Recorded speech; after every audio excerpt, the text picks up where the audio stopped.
8,000 rand worth of transactions in that small community happened. When the hotel owner paid the butcher paid the electrician paid the lady of the night paid the hotel owner. So that's how that 2,000 rand turned into being 8,000 rand. So the economy of that small town benefited 8,000 rand from the 2,000 rand that the businessman brought. And they didn't even provide the service to the business. Anyone can bid for a construction project. Okay, and now that will lead to South Africa making a saving in construction. Okay, quality of the products that these entrepreneurs deliver is questionable. But in the construction industry, that cartel, that oligopoly is broken. And that's the only sector that we managed to do it, which is very, very unfortunate.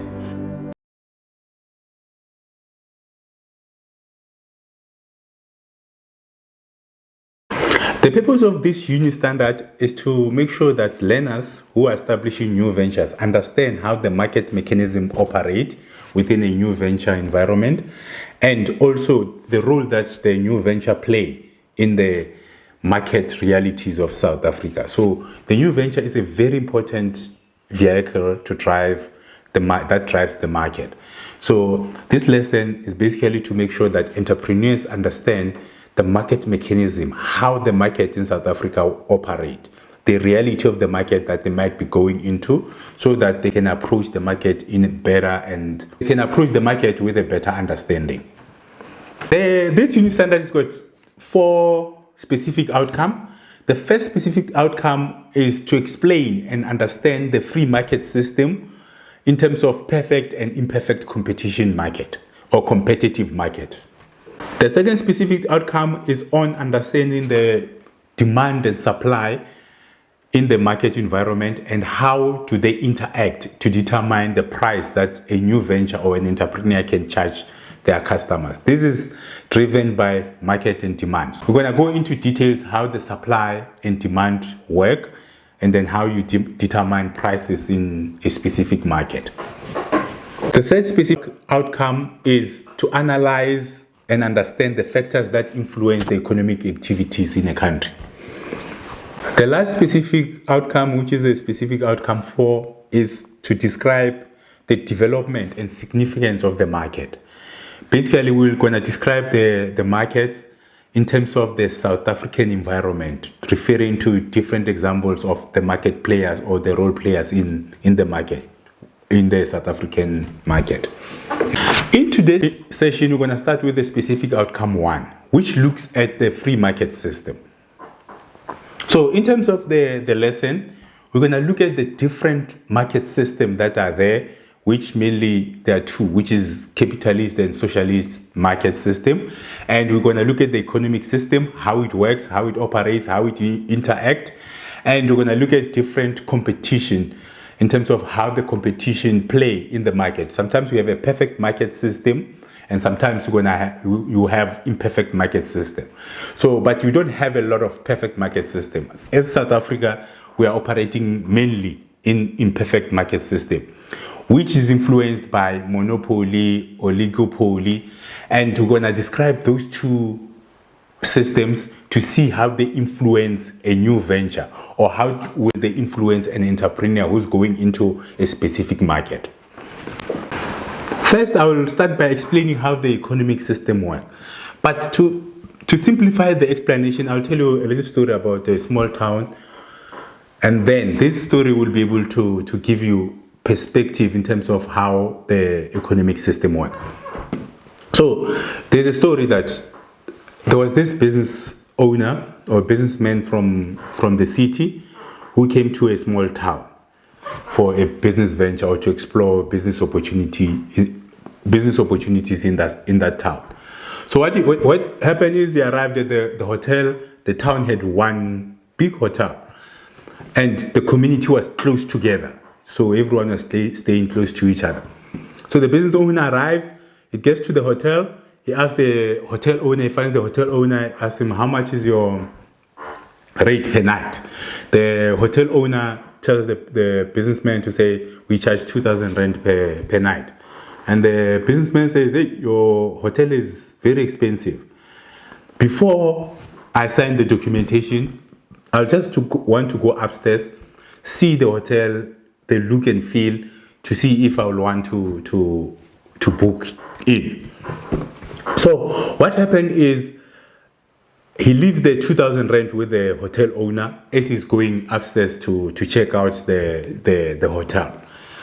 Then while he's checking out the hotel, he receives a call from home, and they tell the business owner that the child is sick. They're taking the child to hospital, and he stays long on the call with the wife about the child who's sick, who's in hospital. And then the wife, eventually they agreed that the businessman will not sleep over, will have to drive back to be with his child. While the business owner is on that call, the hotel owner took that 2,000 rand that the businessman had left on the table. He rushed quickly to the butcher because he was confident that the business owner will book in, because he knows his hotel is top notch. So he took the 2,000 rand. He went to the butcher. The butcher is the guy who supplies him meat. So he was owing the butcher about 2,500, but at the time he had the 2,000 rand because the business was not doing well. He was owing the butcher. So he rushed quickly to the butcher. He pays the butcher that 2,000 rand for the meat that butcher had supplied. Then the butcher was owing the electrician who just fixed his deep freeze. So the butcher takes the 2,000 rand. He quickly goes to the electrician. He pays the electrician the 2,000 rand that he owed the electrician. Then after receiving the money, the electrician was owing the lady of the night. So the electrician now went quickly, paid the lady of the night the money that he owed.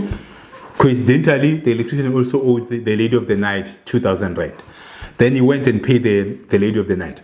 The lady of the night was owing the hotel. He was owing more than 4,000 rand. But after he received the 2,000 rand from the electrician, the lady of the night rushed quickly because she didn't have money as well. So to go to the hotel to pay the hotel owner 50% of what she was owing, the 2,000 rand that she received from the electrician. After that, after a few minutes after this transaction happened, the businessman comes downstairs and tells the hotel owner to say, look, I can't check in because my family just phoned me now. My child is in hospital. Then I'll have to go back. Unfortunately, I like your hotel, but I can't. When I come back, I'll make sure that I book with you. Then the businessman takes the 2,000 rand that he had left on the table, and off he went. So this is the economic system. Without the businessman spending the night in the hotel, about 8,000 rand worth of transactions in that small community happened. When the hotel owner paid the butcher paid the electrician paid the lady of the night paid the hotel owner. So that's how that 2,000 rand turned into being 8,000 rand. So the economy of that small town benefited 8,000 rand from the 2,000 rand that the businessman brought. And they didn't even provide the service to the businessman, but the transaction in the community benefited transactions worth 8,000 rand. So that's how the economic system works. It's the transaction between individual or entities within the economic system where the money is circulating within that environment. That's what, when they're talking the economic system or the market system or the market mechanics, that's how the market mechanics work. Okay, this story about the businessman, one, it represents a capitalist system. Because in a capitalist system, you pay for services. Services are owned by individuals. The hotel is owned by the hotel owner. The butcher is owned by the butcher. And so on and so on. So that's a capitalist system where you pay for services that you receive. And another system that exists in the okay, it used to be in Russia, other communist country apply the principle of socialist system, where in a socialist system, government owns most of the assets and people receive services almost for free. So no one pays. If it's a hotel, the hotel will be owned by state, and then the services will be provided to the residents for, call it for free or for a small fee.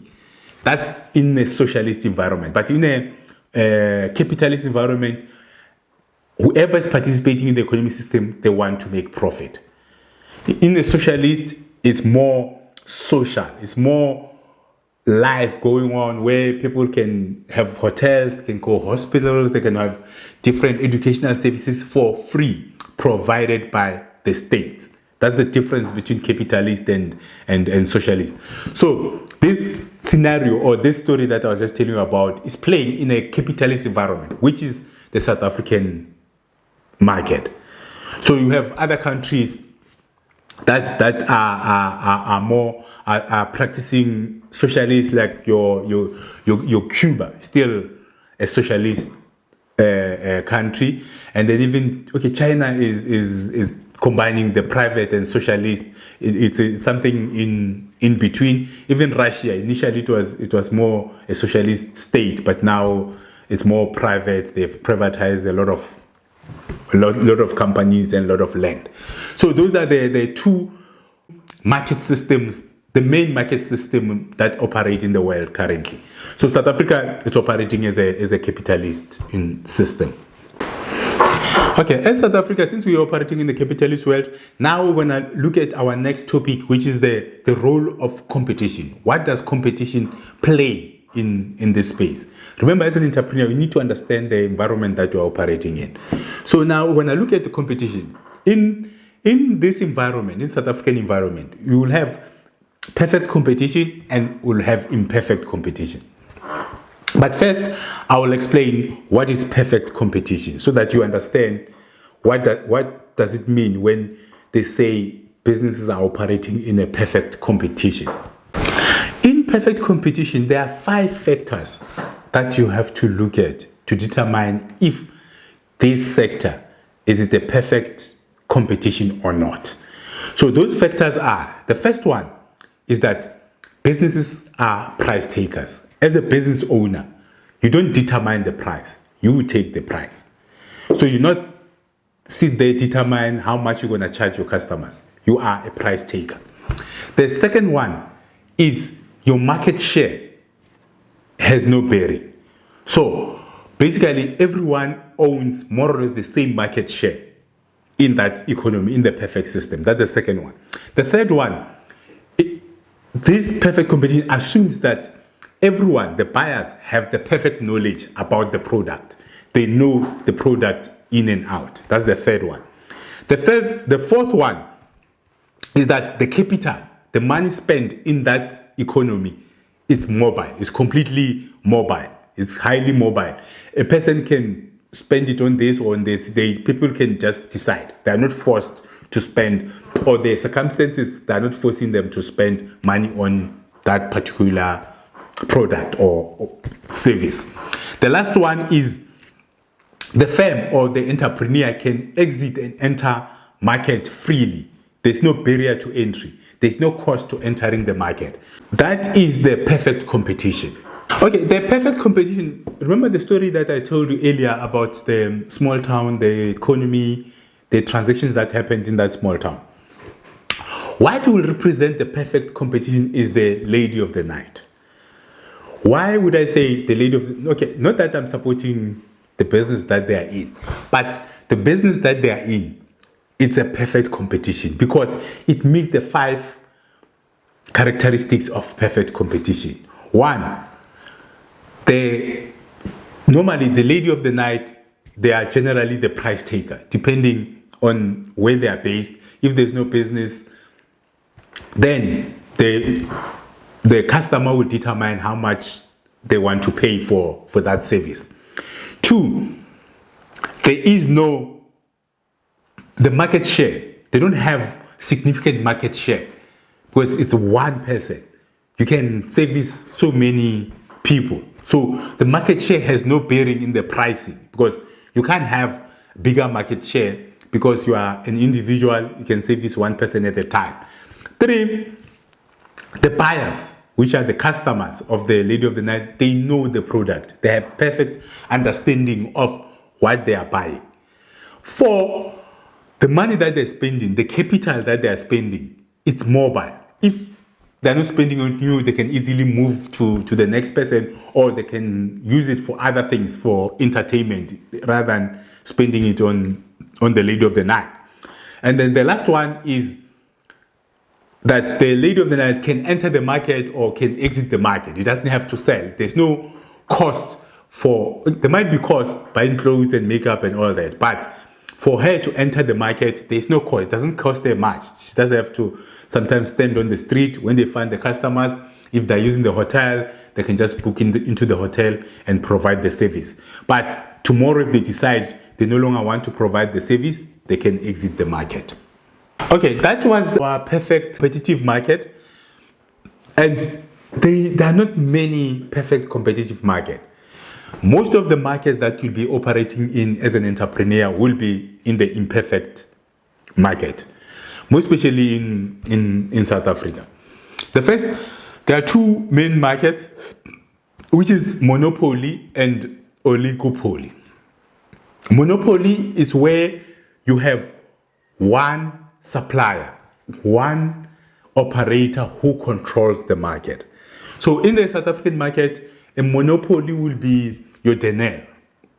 They are the only manufacturer of arms for the state in South Africa. So they own that market. So the state who can only buy arms from locally from Denel. So that is called monopoly, where you have one player owning the market. It's like telecom. Previously on the fixed line, telecom was a monopoly until they introduced Neotel when it comes to the fixed line. So monopoly means you have one player who controls the price, who controls the demand, who controls the quantities that they can supply into the market. That's one. But you don't have too many monopolies in South Africa. But as well, I'll advise you to watch a video by Peter Thiel. He was saying that competition is for losers. As an entrepreneur, you must be building a business that you are targeting, or as an entrepreneur, you must build a business that is targeting to be a monopoly. Because if you're just building a business for competition, then competition is just for losers. It's a very, very interesting video from Peter Thiel, which is called Competition is for Losers. I will suggest that as an entrepreneur, you must watch that video. It's very, very informative. It tells you about the monopoly and how you break down. Even if your business is a monopoly, you can present it as if it's not. Because he was mentioning things like your Google, that for certain services, Google plays a monopoly. Yes, in advertising it's not monopoly, but in search, sometimes it monopolizes the market. In certain things, it can channel certain things or certain search that you can find on Google, or the way you find them on Google, you can't find them on Bing or other search engines. So in that video, he explained a lot about the market system, how it works. If you watch that video, it will be very informative. It will give you guidance in terms of how you must look at the competition, the perfect competition versus the imperfect competition and monopoly. Okay, and the next one in our imperfect system, as I said, the first one, as I explained, is monopoly, and the second one is oligopoly. So this one is the dominant market system in South Africa. Later on, I'll go through the companies and all the sectors. Almost all the sectors in South Africa are on oligopoly. We're talking about the banking system. You have few banks that controls the market. You have your ABSA, your Standard Bank, your FNB, Capitec. Those are and NetBank. Those are your main banks that control about close to 70% of the banking market. So it's called oligopoly. So in an oligopoly environment, you have few players who control the industry.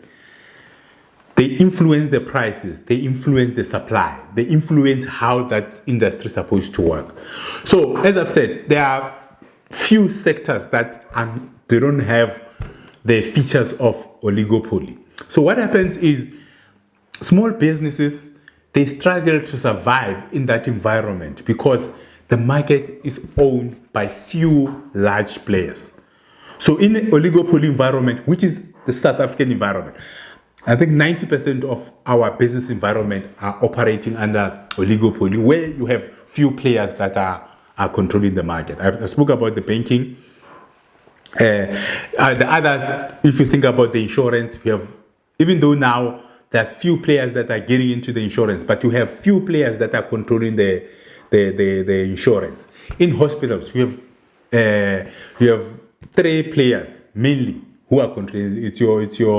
It's your Mediclinic, it's your Life, and it's your Netcare. They control the private hospital. They control about 70% of that environment. So they control, and even in pharmaceutical companies, you have few, your Adcock, they control a big chunk of the market.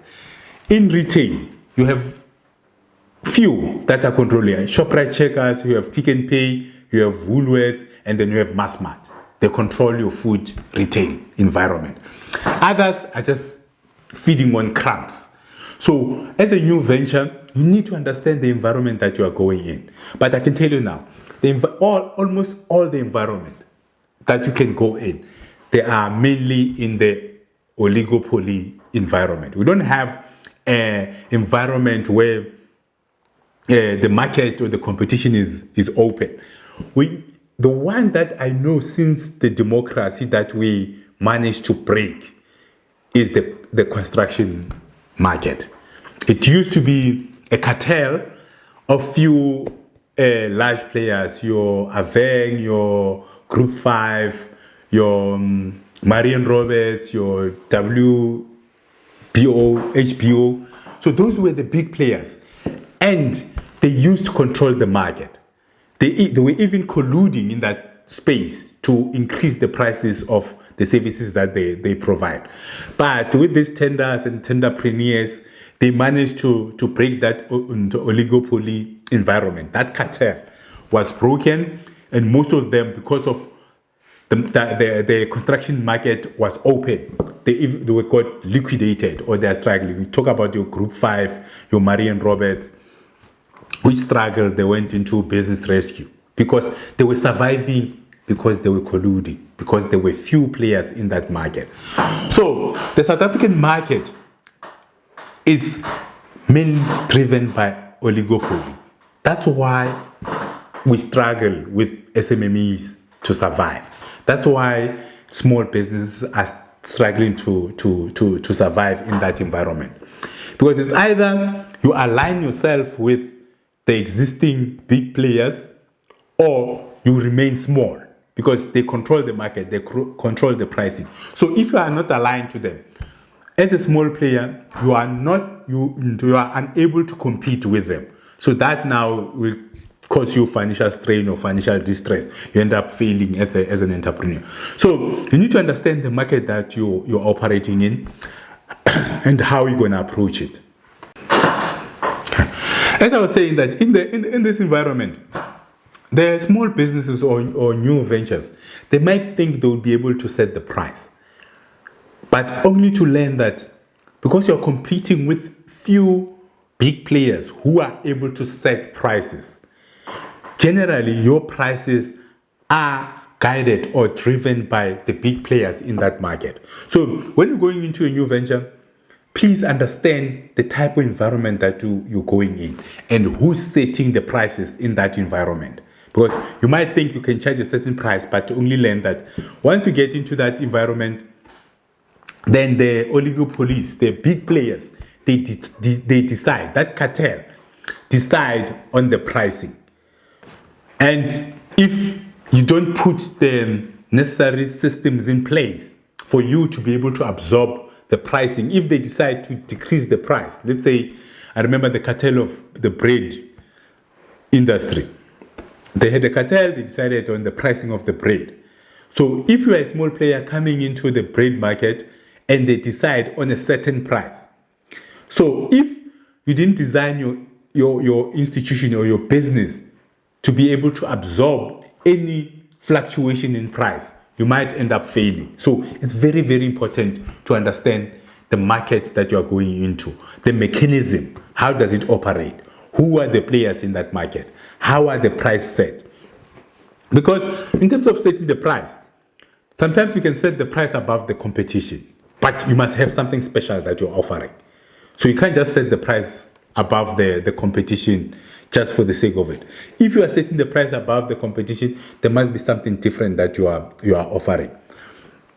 Or you can offer the same price as the other players in the market, which is generally how people operate. So that if you don't have anything special, offer more or less the similar price, and people will buy based on convenience or based on where you are located. So your market is more on the market price. And then sometimes as an entrepreneur, you might set your prices below the market, which, because sometimes you are not known in the market, you are not a big player. As I've said, that because our industry, almost all industries are owned by a few big players. Because you are not a big player in that space, you might have, for you to get your leg in, you might have to charge a price lower than what the market is charging, so that you can gain market share, so that you can be able to compete with the big players in the market. So those are the pricing mechanisms that you need to look at when you're starting a new venture. How are you going to price your product? How does your market operate? Do you have big players who are controlling the market? Meaning they are controlling the supply, they are controlling the pricing, they are controlling who needs to play, at what price are they selling into the market. So you need to understand that, so that you don't to set yourself for failure. All right, explaining the oligopoly environment where the big players determine the pricing. So that's why South Africa needs to build black or emerging enterprises into those environments, so that it becomes more competitive. You don't have 4 major players or 4 role players in an environment, because that affects the price. And if those people can control the price, they determine how much South Africans must pay for a certain product, because it's not competitive, because they own the market.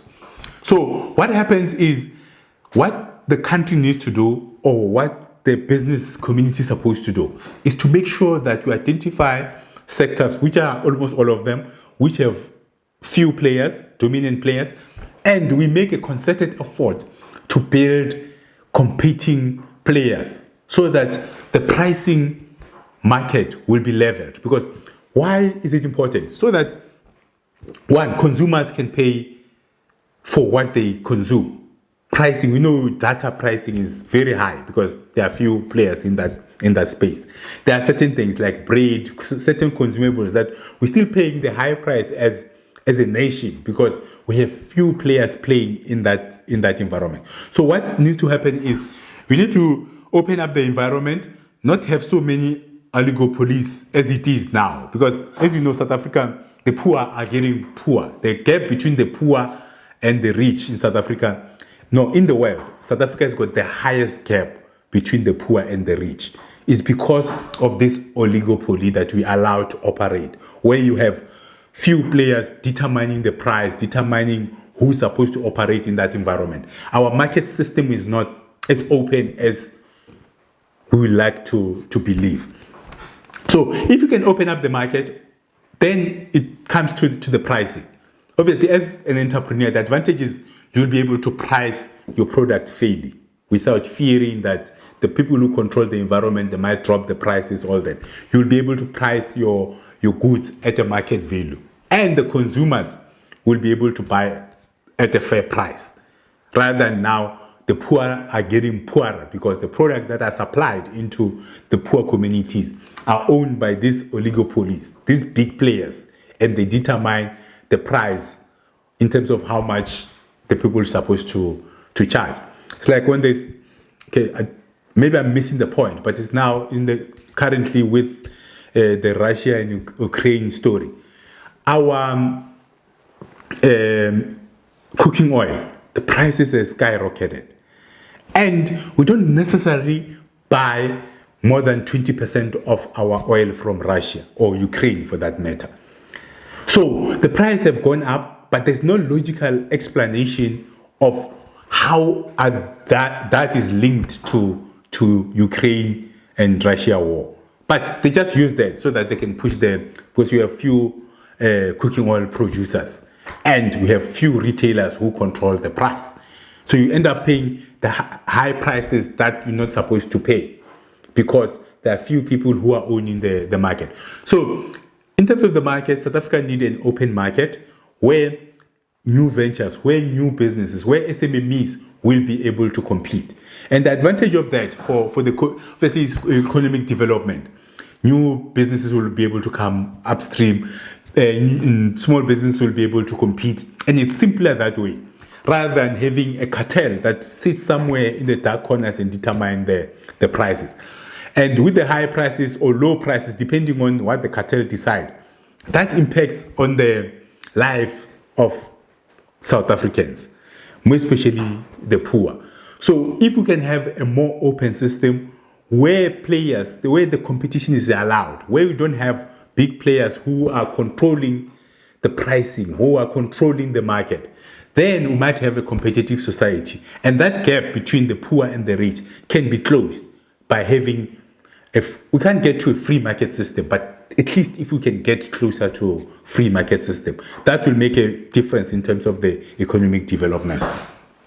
But coming back to entrepreneurs, so you need to know the industry or the market dynamics that you are going into so that you understand how will you be able to price. Because price determines how viable your business will be. So without you understanding the market that you are going to, you might be setting yourself up for failure. So make sure you understand how your market dynamics work, how the market dynamics in the industry that you are going to work. And this, I'm just giving you the global picture in terms of how these different industries operate. If you are going into a monopoly environment, the existing player will crush you. You are unlikely to survive, most especially if you are funding it from your private funds. You won't make the returns that you wish you would make.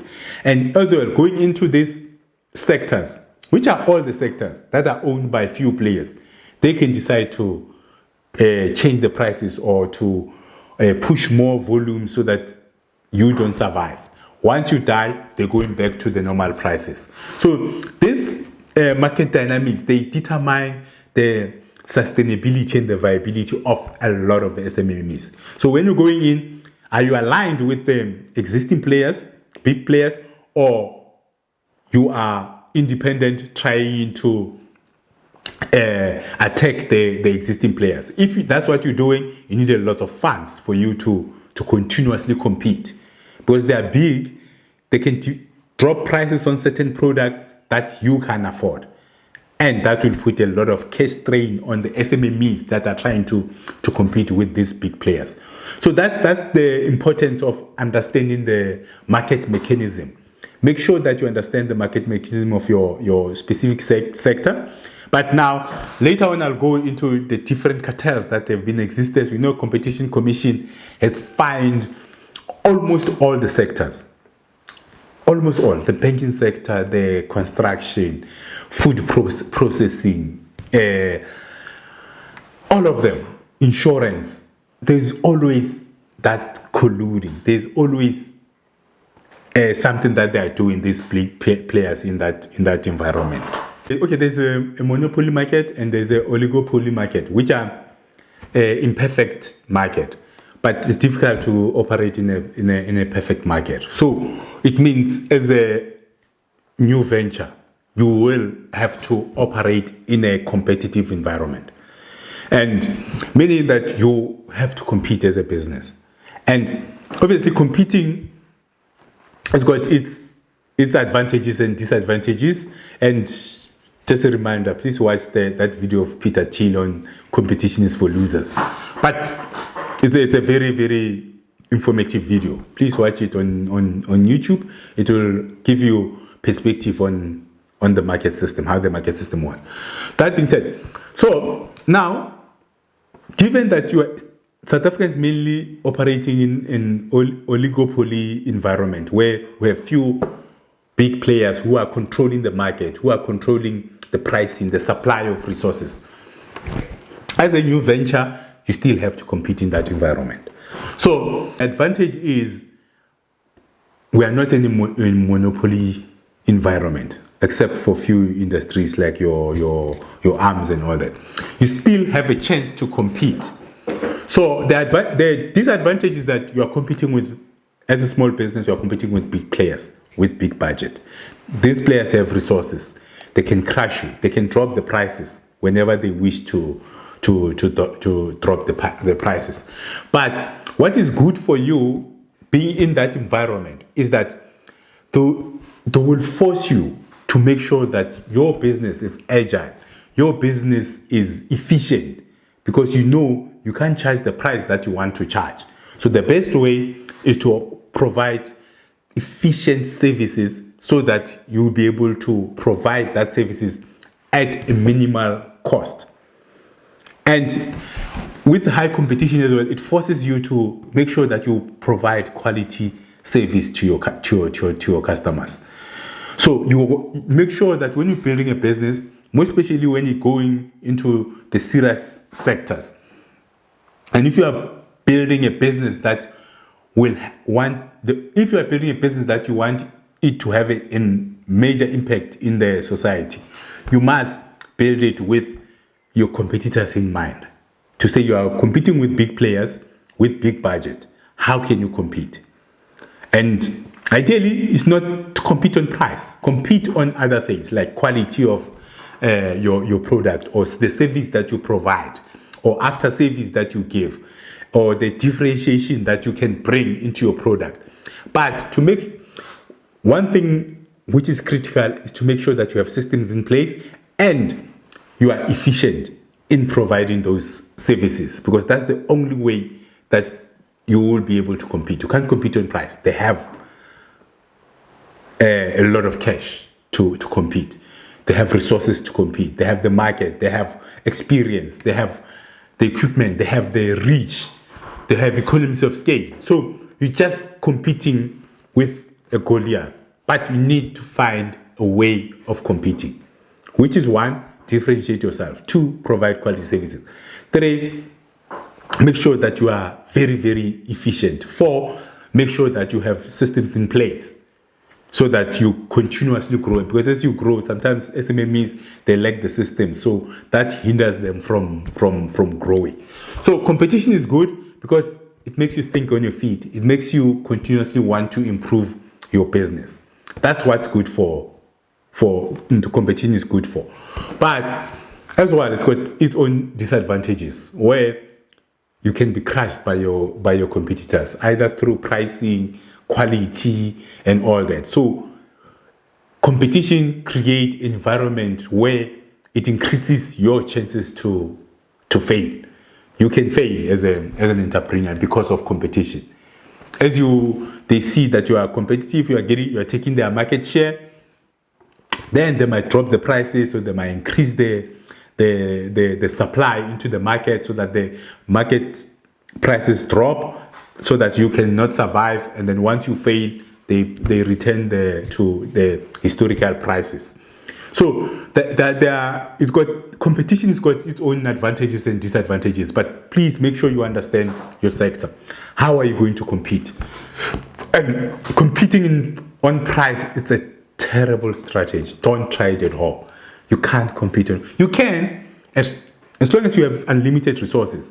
But in the South African environment, as I said, you are mainly having the big players. We are in an oligopoly environment. You are competing with big players with resources. Competing on price can take you so far because you still need to be profitable.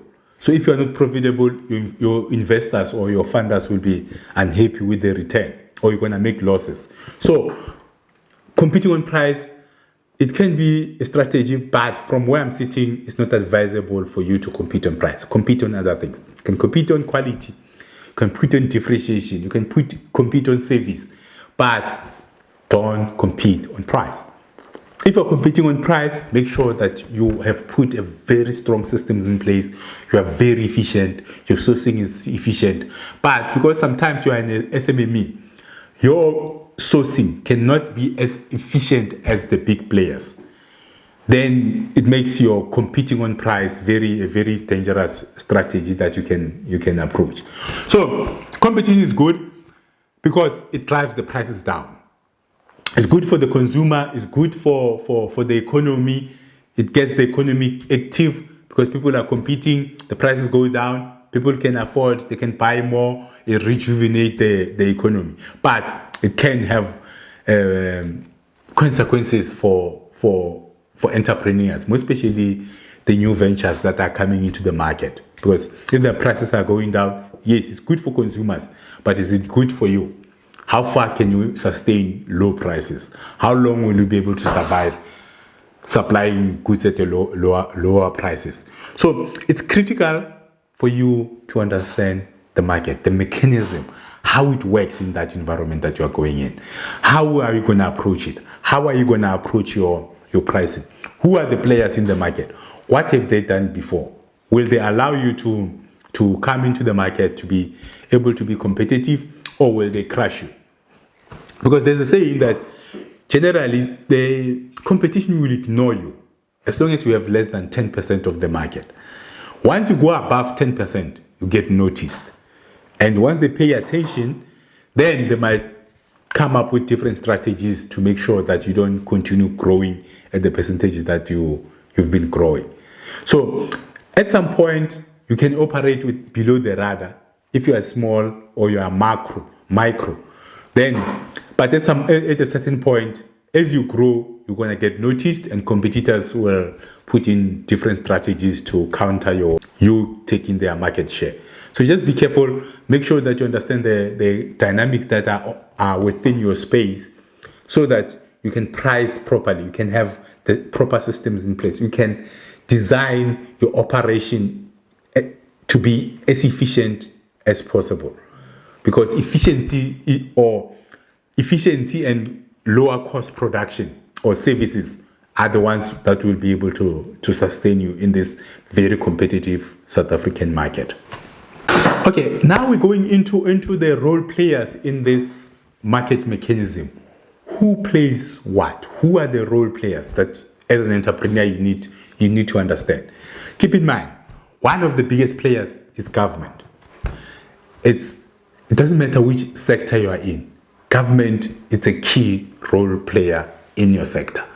It might be through legislation, it might be through funding, it might be through certain things, that investments, it must be through the strategies that they're implementing. But government is a key role player in any market system.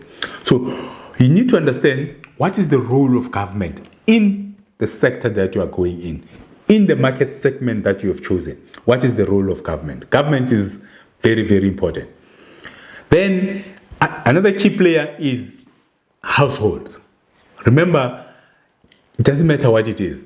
Ultimately, the consumers are households. Those are the key players. So if you are targeting households directly, you need to understand their role. What do they play? How do they behave when it comes to your market segment? How are you going to approach it? How are you going to price your product in facing these households? So as I said, the first one is the key role player is government. The second one is household, as I've explained. Then you have business. So sometimes your market segment might be business. Even if it's not business, but people still have to go to work to be able to earn salary to buy your product.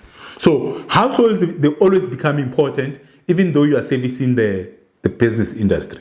Business industry is massive. That's what generates most of our GDP. We're generating through business. So that's the third very, very critical role player in our market system. Then you have the foreign market. Remember now we are with globalization and all that. There are a lot of foreign players. We know, like in terms of the financial market, we have the international banks buying into our economy. We know Standard Bank had that Barclays, but obviously they're disinvesting now. No, ABSA had Barclays, and Standard Bank had the Chinese investors. NetBank, I know it's in the market. So there are different players that exist within our economic environment. So the entering market, Massmart was bought by the American company. So those now Massmart is owned by Walmart, which is American, and they do it American way. So foreign sector affects the environment that you're operating in. There's continuously with the technology. We know that you have different people that are coming into the market. Our economy is very open.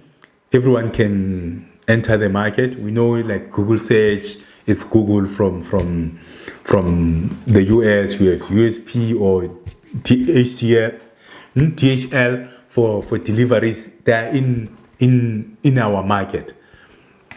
And we have Amazon, which is supplying. We have Uber.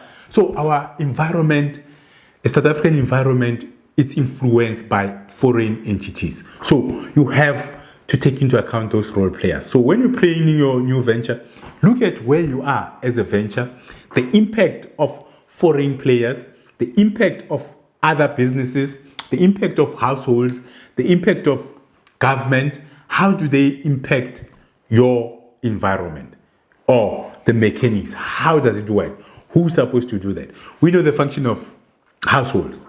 It's the spenders. They're the one who's spending. Companies exist to service the household. Without households, you don't have any income. They provide labor. They provide, obviously, as you're running your business, you're going to need labor. You're going to need customers. Customers are coming from the household.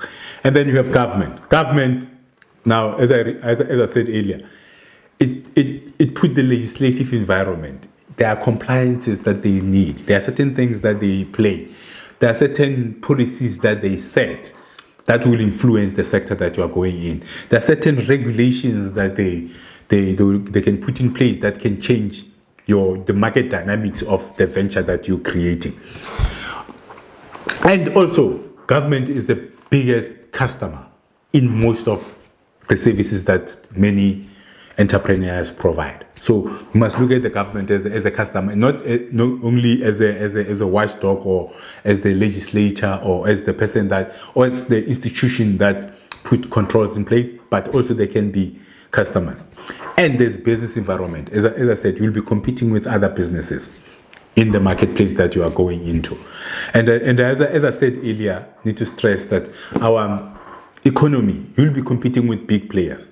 Each sector that you look at has got few big players that own that sector, that influence that sector. So keep that in mind as you build your new venture to understand who are the role players. But these five are key: household, government, business, foreign entities. Four.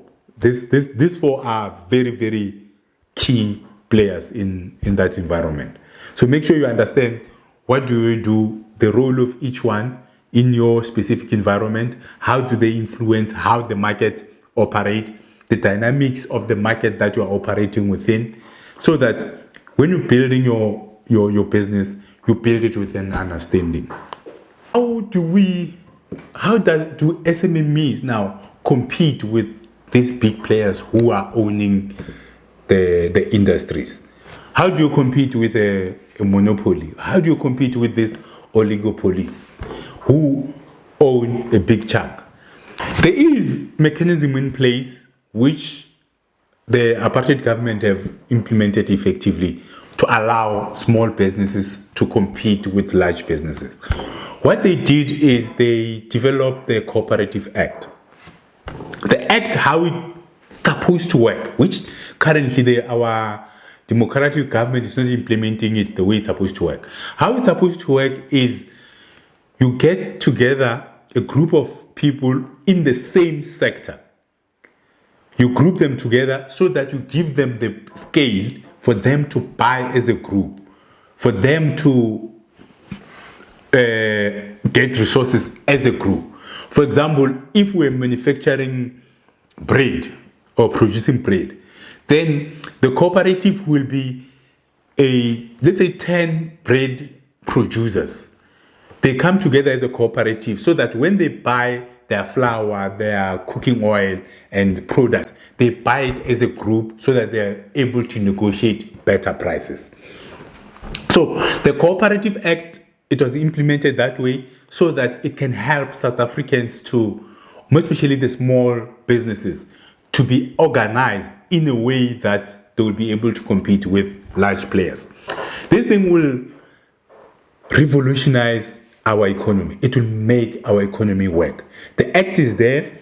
The challenge now in the South African environment is the implementation part. Currently, how our Cooperative Act is implemented, we get people together, as long as there are 5 or more people together, and we give them funding to say, go to maybe, I don't know, go farm chickens or go plant cabbage or whatever. We're not using the act the way we're supposed to, or the way it was designed to. It was designed as a counter strategy to support SMMEs that are struggling to compete with large players, because large players have resources. So the Cooperative Act or the cooperative is to say we pull together the resources of small players, and then when they are combined, they'll have the economies of scale for them to be able to negotiate better prices and develop systems together, be efficient in a way that they share knowledge so that they become more efficient to be able to compete with large players. So that's the approach that we're supposed to be taking as an entrepreneur. Even if you are running your own business, find similar players in the same space, come together as a cooperative. Even though your business must remain the same, you must be your own business, the other person must run their own business, but you come together when you're applying for training, or you require resources, or you are buy together so that you have economies of scale, so that you can be able to negotiate better prices and share knowledge about your sector, about how to improve, how to be efficient. That's the only way that we can grow more people into the economy, close the gap between the rich and the poor. That's the system, or the market system, that could be implemented, or the approach that could be implemented to help South Africans to get more people into the economy. Mustn't approach it the way we're currently approaching it, where we just put together people into a group and we start cooperative. Each individual must be owning their own business, and they come together, call it for common interest. If your sector wants you to buy efficiently, then you come together as a collective, then you buy, you find the supplier where you can negotiate your prices. If it's a knowledge-based, you come together, you share knowledge, how best you can improve your organizations individually. For me, that's the only way that you can establish a new venture and be able to challenge the established players. There was a cooperative bank that was being established, which I was excited about, because now our banking system is called Oligopoly, and then it's not challenged. They are able to charge there was a research that shows that black people are charged more interest than white people. They are fixing our foreign exchange. They were just found guilty now. There are a lot of billions that they have to pay. So they're doing as they please, because there is no challenge for our banking system. So this cooperative bank that they were establishing, it was revolutionary. Unfortunately, it didn't comply with certain things in the Companies Act. They didn't make sure that their legislation or their approach was they followed the rules when they established it, but hopefully they will deal with those issues and list it again, because that will make a difference. Cooperative, even if it's an insurance business, even if it's banking, in manufacturing, because yes, in services, maybe it might be difficult to have a cooperative when you're doing services, but we're not producers. Most poor people are not producing, they are consumers. So to bring in that production, that manufacturing culture, we can, because manufacturing requires a lot of capital. So the cooperative model is the one that can help to turn around our economy, or the market structure to close to perfect market structure. We won't get to perfect, but currently it's just too imperfect. So that's my take on how, as a country, we deal with these big players who are controlling the majority. I'm telling you, like about each, if you look at each sector, you have about 5 players who are controlling more than 60% of industries.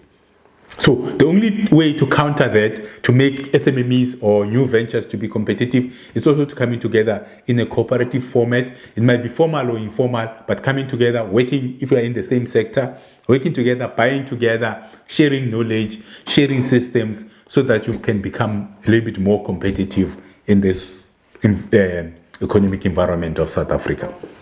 Okay, now the last section is just for me to go into giving the perspective in terms of how our economic mechanism works. And I'll look at the type of different sectors and show you how they operate, where do you have monopolies, where do you have oligopolies, and then see how they impact in terms of competition, commission, the findings. So we have one, we don't have a lot of monopolies, right? As I said, you have your Denel, which is manufacturing arms. We had Telkom in the private sector. We had Telkom, which was providing the fixed line services. It was a monopoly until Neotel was established in 2006. Okay, I guess Neotel as well, they failed. But even the fixed line industry is struggling because of the mobile industry. But Telkom was, for the longest time, was the monopoly until Neotel was established. So that's in the telecommunication. But other than that, the mobile networks, we know there are oligopolies. We have your MTN, you have Cell C, you have your MTN. Those are your, and Telkom is playing in the mobile space, and those are your main players. They control the price. We're still paying high data prices because these people control the pricing. The 4 of them, there's no competition that's open. Yes, you have your reign here and there, but it's not big enough to dent the market. So we need more players in that market. So as a country, you need to look at, you can't bring more smaller players, put them in a more comparative format so that they can challenge these oligopolies in the mobile sector. Now, okay, I'll go to the next sector, which is the banking sector. Throughout the session, I've been mentioning a lot of the banking sector. Okay, they will want to deny it, that they are not in an oligopoly environment. We know that we have Standard Bank, Absa, Capitec, Nedbank, and and FirstRand. Those control the banking market. They are oligopolies. They control the pricing. Actually, there was an investigation that was done that actually these banks, they're actually charging black customers almost double interest rate on mortgage, on your bond. Because they control the market, they can do things like that, where they collude to charge certain designated groups a high interest rate, because they have the control. Even though they were not formally charged by the Competition Commission, but that shows that they control the market. So in that sector, it's critical that it needs to be democratized, to have more players in, so that we break that oligopoly, so that many people can participate. If many people participate, obviously the pricing now will be more fair. There won't be any discrimination. And I know as well, recently they've been found guilty of colluding on the foreign exchange, where they were manipulating our currency. They were fined billions of rands. But it's because they control our banking system. We have few players that are controlling our banking system. And banking system is key for the country's survival, for anything to go. Entrepreneurs are struggling, they're not getting funded. Entrepreneurship ventures are not getting funded in certain areas. It's because you have few players who are controlling the environment. They decide who to give money to, who not to, who do they empower. Actually, recently, with this banking system, they can decide to take your banking facilities. If one does it, if there are only 5, all of them, they do it. And most victims were into Black South Africans. So this is the advantage of having this type of market mechanism. So our banking system is oligopoly. We spoke about our telecommunication is oligopoly as well. Now, in the food and agro-processing as well, I mean, these people are producing food, which are critical for the survival of the nation. But we also, in that space, they've been fined by the Competition Commission for fixing the prices. So there are cartels even in the food industry. So you have your big players, your Pioneer Foods, you have your Tiger Brands, Premier Foods, and then you have Food Corp. Those are the main players who have been fined time and time again for fixing prices. One is they were fined on fixing prices on bread, and as well on flour, and then on maize as well. So these guys, they sit somewhere in a dark room and they decide the prices of basic consumer products. So that's the danger of having oligopoly economic structure that South Africa has. And we need more players in that space so that this can be move towards more perfect competition than the way it is. I mean, these guys, they've been fined a lot of money in terms of colluding on food. Bread, that's a basic commodity that you wouldn't expect people to collude on. But because they have the power in the market, they collude. And another oligopoly that we can talk about is a construction industry. We had a construction cartel, which consisted of your Marion Roberts, your Aveng, your Group 5, your WBHO, your Basil Reed, your Stephanie Stocks. These guys colluded. It cost South Africa, I think, 10 billion or 14 billion when they were building the stadium in 2010, because they sat down somewhere in a dark room and they all agreed to increase the prices of building the stadium and charge more or less the same prices and allocate each other stadiums to say who's going to build which stadium without government being involved. So that cartel, you can see how much we lost in terms of in the 2010 when they were building. I mean, 14 billion is not a child's play. But I don't know if it's fortunate or unfortunate, but it's fortunate. This is the only sector that were able to break the cartel. The South African successfully broke this cartel because of the main consumer was government. So government, as a consumer, opened the opportunities to black entrepreneurs for bidding. I know now we call them tenderpreneurs and they have a bad name for it. But these managed to break these cartels, and most of them, they got liquidated. Aveng now is struggling. Marion Roberts, no more. Group 5, Basil Reed, those businesses are a shadow of their past because the South African government managed to open up that sector. So it destroyed that cartel, that oligopoly. Now everyone can compete in that sector. And it makes a difference. Because now they can't sit somewhere and decide the prices of how to do constructions. Because anyone can bid for a construction project. And now that will lead to South Africa making a saving in construction. Okay, quality of the products that these entrepreneurs deliver is questionable.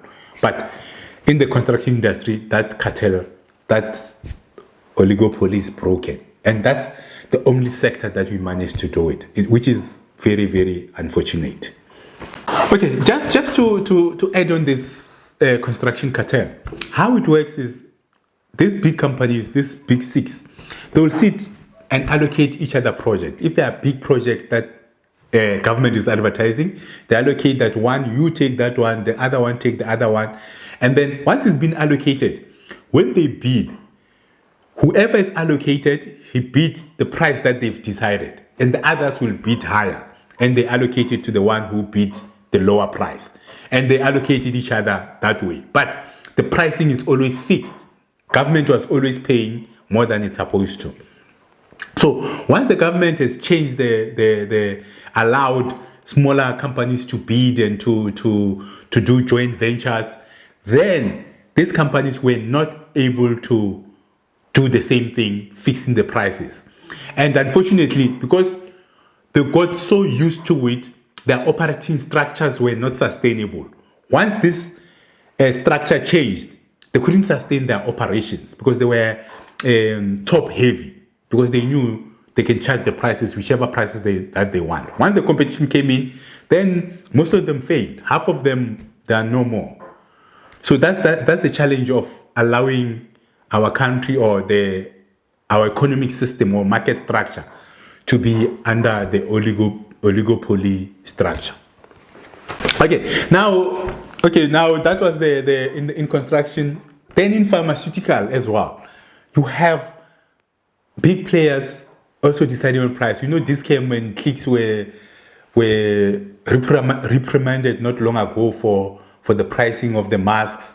They had to reduce the prices because they are the only main players. They control the pharmacy market. Okay, you have others from your Pick and Pays and all that, or Checkers, but your Discount and Clicks, they control the market, so they can fix the prices. We saw with as I said, we saw with the mask challenges where they were overcharging for masks. And as well, you have other pharmaceutical companies like your Adcock, Dismet, Tusang. They established the cartel in terms of to avoid competition, similar to as I explained for the construction, where they're manipulating the product and the product prices that they are supplying to hospitals and pharmaceutical companies, more especially for government. So once the commission, they found them and they penalized them. But that's how our structure is. Now that's on the pharmaceutical. You get into the petroleums. It's an oligopoly. You have your BP, you have Sasol, you have Shell, you have Engine, and then you have Total. Those are the people who are controlling our pricing system. We look at even the petrol price. Sasol makes petrol from coal, but they are charging us based on the oil price because this industry is controlled. Instead of charging us based on their cost or their efficiencies, then they're charging us is linked to the price of oil. How? Is because their company or the industry is controlled by few players and is highly regulated. So Sasol now, okay, unfortunately we privatized it, but it was a government owned.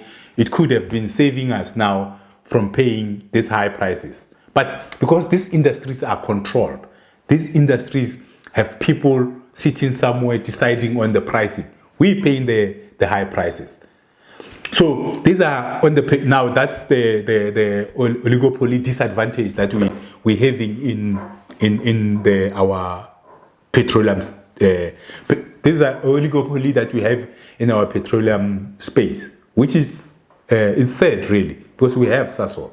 It could be supplying the petrol at a cheaper price compared to the oil companies who are supplying petrol from which is derived from oil.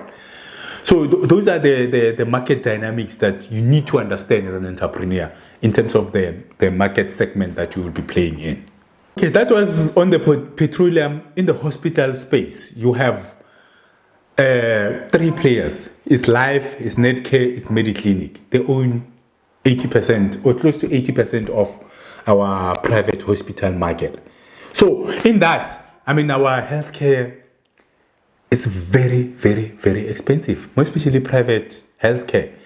And yes, government, they've seen that. Now they're introducing your NHI, which hopefully will come on board to counter the pricing that we experiencing in the private sector by these three oligopolies, because they determine price per bed, and they're the only reputable players in the market, and the South Africans are paying for it. But obviously, hopefully with the NHI, our healthcare cost will probably come down. That's the